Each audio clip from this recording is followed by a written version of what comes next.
Position of adjective থেকে বারবার পরীক্ষাতে কোশ্চেন আসে, তারপরে আমরা ভুল করে থাকি, তাই না? সো আজকে আমি আপনাদের 3টা গোল্ডেন রুল শেখাবো। আপনি যদি 3টা রুলস জানেন, আপনি একে টেকনিকও বলতে পারেন, আবার রুলসও বলতে পারেন। আপনি যদি 3টা জানেন, তাহলে আজকের পর থেকে পজিশন অফ অ্যাডজেক্টিভ নেওয়ার কোনো সমস্যা থাকবে না ইনশাআল্লাহ। এবং এখান থেকে বিভিন্ন কম্পিটিটিভ এক্সামে যে এমসিকিউ গুলো এসেছিল, যেমন এখানে দেখতে পাচ্ছেন অনেকগুলো এমসিকিউ। দেখেন 35তম বিসিএস এসেছিল, রাজশাহী বিশ্ববিদ্যালয়, দেখেন শিক্ষক নিবন্ধন, দেখেন কত জায়গায় এসেছিল, ঢাকা বিশ্ববিদ্যালয়, জাহাঙ্গীরনগর বিশ্ববিদ্যালয়। প্রত্যেকটা পরীক্ষাতে আসা কোশ্চেন আমরা এখানে সলভ করব। জাস্ট আমাদের এই ভিডিওটি সম্পূর্ণ দেখবেন। সো এখন আমরা 3টা গোল্ডেন রুল শিখব। সো প্রথমত অ্যাডজেক্টিভ। অ্যাডজেক্টিভ নাউন এবং প্রোনাউনকে মডিফাই করে, এটা আমরা সবাই জানি, তাই না? অর্থাৎ অ্যাডজেক্টিভ নাউন এবং প্রোনাউনের দোষ, গুণ, অবস্থা, পরিমাণ ইত্যাদি এগুলো বুঝাবে। সোজা কথা, নাউন অথবা প্রোনাউনকে মডিফাই করবে। এটা একদম বেসিক, এটা আমরা সবাই জানি, এটা নিয়ে আমাদের কোনো কনফিউশন নাই। সো এখন যে 3টা আমাদের গোল্ডেন রুলস, সেটা হলো এই যে নাউন দেখতে পাচ্ছেন, নাউনের সাথে যদি এলওয়াই যুক্ত হয় তখন সেটা হয় অ্যাডজেক্টিভ। আমরা এতদিন সবাই জেনে এসেছি যে যদি কোনো ওয়ার্ডের শেষে এলওয়াই যুক্ত থাকে তখন সেটা হয় অ্যাডভার্ব। আমরা কিন্তু এটাই পড়েছি, তাই না? বাট আপনি যদি এটা পড়ে থাকেন তাহলে কিন্তু ভুল পড়েছেন। কারণ সবসময় এলওয়াই যুক্ত থাকলে অ্যাডভার্ব হয় না, বরং অ্যাডজেক্টিভের সাথে যদি এলওয়াই যুক্ত হয় সেক্ষেত্রে সেটা হয় অ্যাডভার্ব। আর যদি নাউনের সাথে এলওয়াই যুক্ত হয় তখন সেটা হয় অ্যাডজেক্টিভ। যেমন মনে করেন ফ্রেন্ড, ফ্রেন্ড একটা কিন্তু নাউন, যদি আমরা ফ্রেন্ডের সাথে এলওয়াই যুক্ত করি তখন সেটা হয়ে যাবে অ্যাডজেক্টিভ। এই যে ফ্রেন্ডলি বলি, এটা একটা অ্যাডজেক্টিভ, ক্লিয়ার? আবার অ্যাডজেক্টিভের সাথে যদি এলওয়াই যুক্ত করেন তাহলে সেটা হবে অ্যাডভার্ব। যেমন বিউটিফুল একটা কি বলেন তো, অ্যাডজেক্টিভ। এখন আমি যদি বলি বিউটিফুলি, মানে এলওয়াই যুক্ত করলাম, তখন বিউটিফুল কি হবে বলেন তো, অ্যাডভার্ব হবে। একদম সোজা, এটা বেসিক। প্রথমটা আমাদের হয়ে গেল। এখন আসি মোস্ট অ্যাপ্রোপ্রিয়েট এই রুলটা। এই একটা যদি জানেন তাহলে সবকিছুই এনাফ, আর কিচ্ছু জানা লাগবে না। এটাই মেইন রুল, এটা জানবেন, অ্যাডজেক্টিভের সব রুল অটোমেটিক্যালি হয়ে যাবে। সো এটা হলো এই যে অ্যাডজেক্টিভ, অ্যাডজেক্টিভ মেইনলি নাউন এবং আর্টিকেলের মাঝখানে বসে। এটা তো আমরা সবাই জানি, তাই না? বাট এইটার মাধ্যমে আমরা যে একটা এমসিকিউ সলভ করব সেটা আমরা ভালোভাবে পারি না। আজকে আমি সেই সলভ করাটা শেখাবো যে কিভাবে করতে হয়। সো এটা আমি আবারও বলতেছি যে আর্টিকেল এবং নাউনের মাঝখানে আমাদের কি বসে বলেন তো, অ্যাডজেক্টিভ বসে। আবার অনেক সময় কিন্তু আর্টিকেল থাকে না। সোজা কথা একটা কথাই মাথায় রাখবেন যে নাউনের আগে আমাদের অ্যাডজেক্টিভ বসে। কেন? কারণ অ্যাডজেক্টিভ কো নাউনকেই তো মডিফাই করবে, তাই না? তার মানে কি নাউনের আগে বসবে অ্যাডজেক্টিভ। এটা তো সোজা কথা, আমরা সবাই জানি। এটা একদম সোজা, এটাও ক্লিয়ার। এখন আসি, আমাদের কয়েকটা লিঙ্কিং ভার্ব আছে। যেমন দেখতে পাচ্ছেন এখানে appear, go, feel, look, seem, smell, taste, become. এছাড়াও এই যে বি ভার্ব যেগুলো আছে, যেমন am, is, are, was, were, এইগুলো যদি থাকে, এরপরে যদি কোনো একটা ওয়ার্ড বসে সেটা অ্যাডজেক্টিভ হয়। আবার অনেক সময় বি ভার্বে পরে কিন্তু নাউনও হয়, বাট অ্যাডজেক্টিভ কিভাবে হয় সেটা আমি যখন প্র্যাকটিস করাবো তখন কিন্তু আমি বুঝিয়ে দিব। কারণ মেইনলি কি জানেন, অ্যাডজেক্টিভের কাজ হচ্ছে দোষ, গুণ, অবস্থা এগুলো বোঝানো। যদি এরকম বোঝায় সেটা অ্যাডজেক্টিভই হবে। আর এই যে অ্যাপিয়ার, গ্রো, ফিল এগুলো পরে ডিরেক্টলি অ্যাডজেক্টিভই বসে।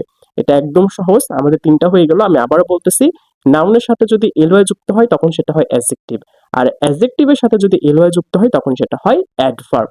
আর যেটা মোস্ট ইম্পর্টেন্ট সেটা হচ্ছে নাউনের আগে আমাদের সর্বদা অ্যাডজেক্টিভ বসে। এটা আমাদের শেষ। আর যে দেখতে পাচ্ছেন এই কয়েকটা ওয়ার্ড, এগুলো পরে আমাদের কি বসে বলেন তো, অ্যাডজেক্টিভ বসে। চলেন এখন আমরা প্র্যাকটিস করি।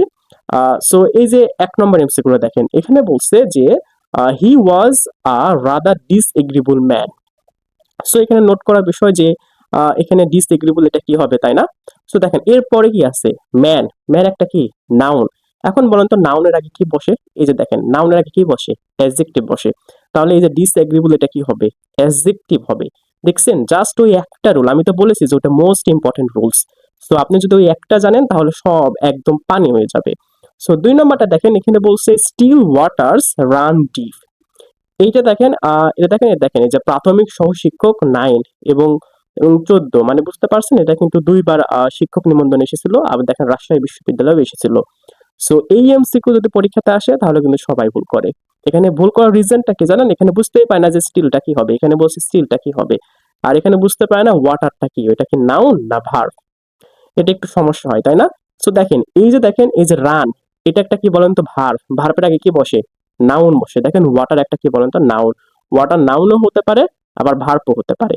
আবার তাছাড়াও দেখেন এই যে ওয়াটারের সাথে ইজ যুক্ত আছে, তাই না? তার মানে এটা নাউনই হবে। এবং রান একটা কি বলেন তো, ভার্ব। এখন দেখেন এই যে ওয়াটার্স, এটা যদি নাউন হয় নাউনের আগে আমাদের কি বসে? অ্যাডজেক্টিভ বসে। দেখেন স্টিল ওয়াটার, দেখেন স্টিল দ্বারা কিন্তু ওয়াটারকে মডিফাই করা হচ্ছে, তাই না? যেহেতু নাউনের আগে বসেছে, স্টিলটা কি হবে? আমাদের অ্যাডজেক্টিভ হবে। দেখছেন কত সহজ? এগুলো জাস্ট বুঝতে হবে। আমরা না বুঝে অনেক সময় মুখস্থ করি, অনেকে বুঝতেই পারি না, এই জন্য আমাদের সমস্যা হয়। বাট আমাদের অ্যাডজেক্টিভের মেইন রুল কিন্তু একটাই, সেটা হচ্ছে নাউনের আগে আমাদের অ্যাডজেক্টিভ বসে। একদম সোজা। এখন ৩ নম্বর এমসিকিউ দেখেন, এখানে বলছে যে what is all this noise. এই যে সেন্টেন্স, এখানে অলটা কি হবে, তাই না?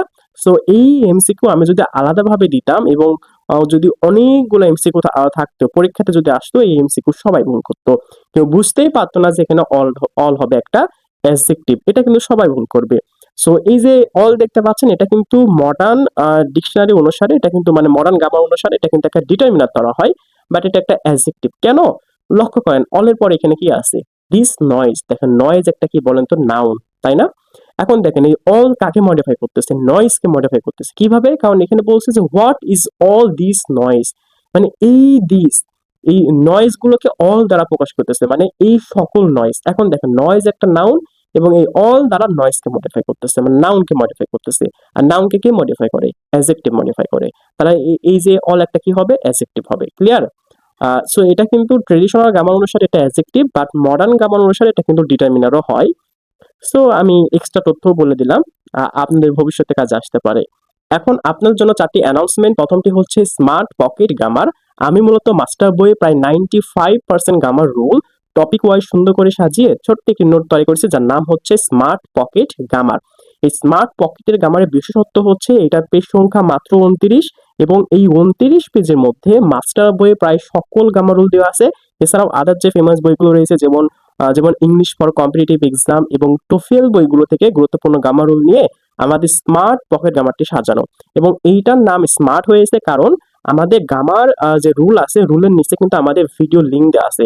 আপনি যদি সেই লিঙ্কে ক্লিক করেন তাহলে আমাদের যে ক্লাস, সেই ক্লাস কিন্তু পেয়ে যাবেন। মানে প্রত্যেকটা গ্রামার রুল এবং প্রত্যেকটা গ্রামার রুলের নিচে আমাদের লিঙ্ক দেওয়া আছে। ওই লিঙ্কে ক্লিক করলেই আপনি ওই গ্রামারের উপর একটা ভিডিও পেয়ে যাবেন। সো এটা কিন্তু খুবই কার্যকর, স্পেশালি আপনারা যারা বিসিএস, ব্যাংক, এনটিআরসি অথবা ইউনিভার্সিটি অ্যাডমিশন দিবেন, তাদের জন্য খুবই কার্যকর। এছাড়াও আদার্স কোর্সগুলো আছে, যেমন আমাদের এক্সাম ব্যাচে ভর্তি চলতেছে। আমাদের এক্সাম ব্যাচের টার্গেট হচ্ছে পুরো মাস্টার বইকে কমপ্লিট করা, এবং এক্সাম ব্যাচে ভর্তি হলে স্মার্ট পকেট গ্রামার এটা কিন্তু সম্পূর্ণ ফ্রিতে পেয়ে যাবেন। এবং এছাড়াও দেখেন লাইফ টাইম ইংলিশ কোর্স, এখানে একবার ভর্তি হলে কিন্তু হয়ে যাবে, সারা জীবন ক্লাস করতে পারবেন। এবং এই যে দেখেন রিস্টার্ট ব্যাচ, এটা হচ্ছে আমাদের আপনারা যারা ইউনিভার্সিটি অ্যাডমিশন দিবেন তাদের জন্য। এগুলো সম্পর্কে বিস্তারিত জানতে চাইলে অথবা আমাদের এই 4টার মধ্যে যদি একটাও নিতে চান, তাহলে অবশ্যই আমাদের সাথে যোগাযোগ করবেন, অর্থাৎ আমাদের পেজে মেসেজ করবেন, অথবা আমাদের হোয়াটসঅ্যাপ নাম্বার এই ভিডিওর নিচে অথবা কমেন্ট বক্সে দেওয়া থাকবে, সেখান থেকে আপনি কালেক্ট করতে পারেন। সো এখন এই যে 4 নম্বর এখানে বলছে যে we came to an abundant house. So এই যে দেখেন অ্যাবান্ডেন্ট, দেখেন অ্যাবান্ডেন্ট মানে বোঝায় পরিত্যক্ত। সেখানে হাউস, হাউস একটা কি নাউন, নাউনের আগে কি বসে? অ্যাডজেক্টিভ বসে। দেখেন এটা আর্টিকেল এবং নাউনের মাঝখানে অ্যাডজেক্টিভ বসে। এই সেম জিনিস দেখেন এখানে, দেখেন এই যে এক্সপ্লোরেশন, দেখেন এটা একটা নাউন, তার আগে দেখেন কি বলেন তো? অ্যাডজেক্টিভ। মানে সোজা কথা, নাউনের আগে কি বসে? অ্যাডজেক্টিভ বসে। এগুলো কি হবে? অ্যাডজেক্টিভ হবে। দেখতে পাচ্ছেন কত সহজ? জাস্ট আপনাকে একটা জিনিস মাথায় রাখতে হবে, আর বেশি বেশি প্র্যাকটিস করতে হবে। আপনাকে যেই যা বলুক না কেন, আমি আপনাদের একটা কথা বলতেছি, আপনি ইংলিশে তখনই ভালো হবেন যখন আপনি বেশি বেশি প্র্যাকটিস করবেন। উইথাউট প্র্যাকটিস আপনি কখনো ইংলিশে ভালো হতে পারবেন না। যদি পৃথিবীর সবচেয়ে সেরা টিচার যদি এসে আপনাকে যদি পড়ায়, তারপরেও আপনি আপনি ইংলিশে ভালো হতে পারবেন না যদি আপনি বাসায় পর্যাপ্ত পরিমাণ প্র্যাকটিস না করেন। সো এটি টোটালি ডিপেন্ড করবে আপনার প্র্যাকটিসের উপর। এই জন্য আমি বেশি প্র্যাকটিসের উপর ফোকাস করি। দেখবেন আমাদের প্রত্যেকটা ভিডিওতে আমি শুধু খালি প্র্যাকটিসই করাই। কারণ আমি বিশ্বাস করি যে ইংলিশে সেই সবচেয়ে বেশি ভালো হবে যে সবচেয়ে বেশি প্র্যাকটিস করবে। সো প্র্যাকটিস করেন আপনারা। এখন এই যে 5 নাম্বার, এটা কিন্তু সবাই ভুল করবে। দেখেন সুইট, এটা কি হবে?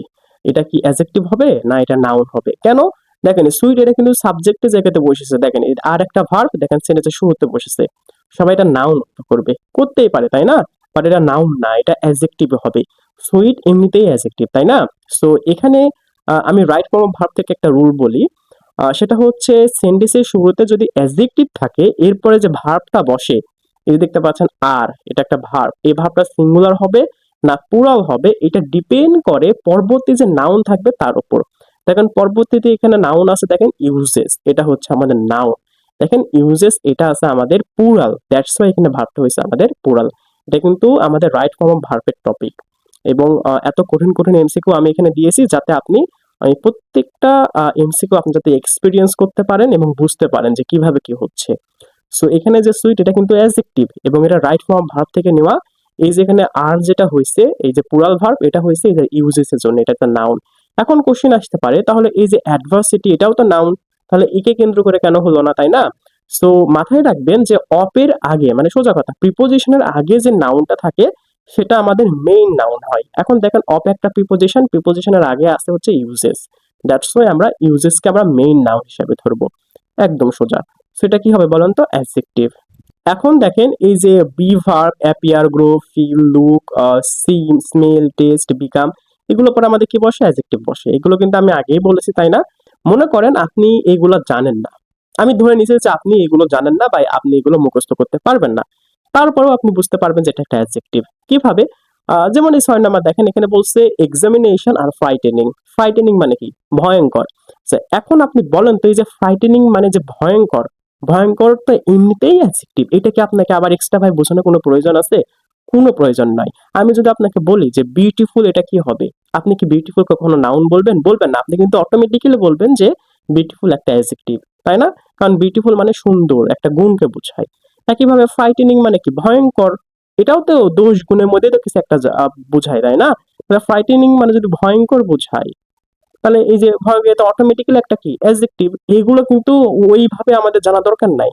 মানে একবার এইগুলো মুখস্থ করা লাগবে কোনো দরকার নাই। এমনিতেই বুঝতে পারবেন। এই যে প্লেজেন্ট মানে কি বলেন তো? আনন্দময় বা ভালো লাগে বা ভালো কিছু এরকম বোঝায়, আনন্দময়। এখন এটা তো এমনিতেই অ্যাডজেক্টিভ, তাই না? এগুলো তো এমনিতেই অ্যাডজেক্টিভ। এগুলো বেশি ভেবে বা এগুলো যে মুখস্থ করা লাগবে তার কোনো দরকার নাই। এমনিতেই বুঝতে পারবেন এগুলা। এগুলো কি হবে বলেন তো? অ্যাডজেক্টিভ হবে। একদম সোজা। তারপর দেখেন 7 নাম্বার এখানে কি বলছে যে the boy is meritorious. Meritorious মানে বোঝায় মেধাবী। এখন এই যে মেধাবী, এখন বলতো মেধাবী তো এমনিতেই অ্যাডজেক্টিভ। এটা এমনিতে ভালো গুণ বোঝাচ্ছে, তাই না? আমরা বলতে পারি যে মেধাবী ছাত্র। এখানে তো মেধাবী গুণই বোঝাচ্ছে, তাহলে তো এমনিতেই অ্যাডজেক্টিভ হয়। এগুলা সহজ, বাট আমরা খালি কঠিন করে ফেলি। তারপরে দেখেন এই যে 8 নম্বর, উই ফিল্ড ভেরি টায়ার্ড।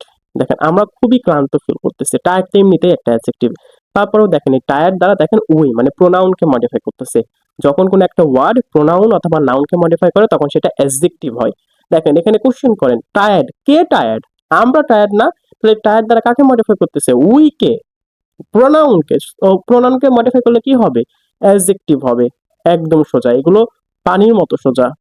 এই যে এখন দেখেন 9 নম্বর এখানে বলছে যে the house is quite near. এখন দেখেন মানে বোঝাচ্ছে যে এই যে বাড়িটি মানে হাউসটি কাছে। এখন এই যে নিয়ার মানে কাছে, কি কাছে? কোশ্চেন করেন কি কাছে? বাড়ি কাছে। তার মানে নিয়ার কাকে মডিফাই করতেছে? হাউসকে মডিফাই করতেছে। হাউস একটা কি? নাউন। এখন নাউনকে কে মডিফাই করে? অ্যাডজেক্টিভ। আবার একইভাবে এখানে দেখেন এখানে কি বলছে যে good computers are getting quite cheaper. এখন আপনি এখন বলেন তো এই যে চিপার, কি চিপার? কম্পিউটার চিপার, তাই না? এখন কম্পিউটার একটা কি? নাউন। তাহলে চিপার কাকে মডিফাই করতেছে? কম্পিউটারকে মডিফাই করতেছে। তাহলে এখানে নাউনকে যে মডিফাই করে সেটা কি হয়? অ্যাডজেক্টিভ হয়। দেখছেন কত সহজ। জাস্ট এইভাবে প্র্যাকটিস করেন, সবকিছু অটোমেটিক্যাল হয়ে যাবে। এখন 10 নাম্বার দেখেন, this is a book of the English language. So এখানে ইংলিশটা কি হবে, তাই না? দেখেন ইংলিশও নাউন, ল্যাঙ্গুয়েজও নাউন। এটা একটা কিন্তু কনফিউশনের বিষয়। সো এখন মাথায় রাখবেন যখন দুইটা নাউন পাশাপাশি থাকবে তখন প্রথম নাউনটা আমাদের অ্যাডজেক্টিভ হবে। কেন কেন হবে বলেন তো? কারণ নাউনের আগে আমাদের অ্যাডজেক্টিভ বসে। এখন দেখেন ল্যাঙ্গুয়েজকে আমার নাউন ধরলে তার আগে তো যে ওয়ার্ডটা থাকবে সেটা তো অ্যাডজেক্টিভই হবে, তাই না? মানে ওই সেম রুল। ওই হিসাবে এই যে ইংলিশ দেখতে পাচ্ছেন এটা নাউন হলেও এই সেন্টেন্সে এটা হবে অ্যাডজেক্টিভ। ক্লিয়ার? কারণ নাউনের আগে অ্যাডজেক্টিভ বসে। একদম সোজা। অনেকে এইভাবে মুখস্থ করে যে দুটো নাউন পাশাপাশি বসলে প্রথম নাউনটি হয় আমাদের অ্যাডজেক্টিভ। এটাও মাথায় রাখতে পারেন, কোনো সমস্যা নাই। এখন 11 নম্বর দেখেন এখানে বলছে যে he gave me a beautiful diamond ring. Ring একটা কি? নাউন। নাউন আগে কি বসে? অ্যাডজেক্টিভ। তা ডায়মন্ড একটা কি হবে বলেন তো? অ্যাডজেক্টিভ হবে। ক্লিয়ার? দেখছেন কত সহজ? অ্যাডজেক্টিভ উত্তর। এখন 12 নম্বর দেখেন এখানে বলছে যে which book do you want. So এখানে যে হুইচ এটা কি হবে? এটা কি প্রোনাউন হবে না অ্যাডজেক্টিভ হবে? সবচেয়ে কঠিন কোশ্চেন, তাই না? এইটা পরীক্ষাতে আসলে আমরা সবাই ভুল করব, কারণ ম্যাক্সিমাম স্টুডেন্ট এখানে উত্তর করবে এটা একটা প্রোনাউন, বাট এটা প্রোনাউন হবে না। কেন হবে না? এই যে হুইজ বুক, হুইজ কাকে মডিফাই করতেছে?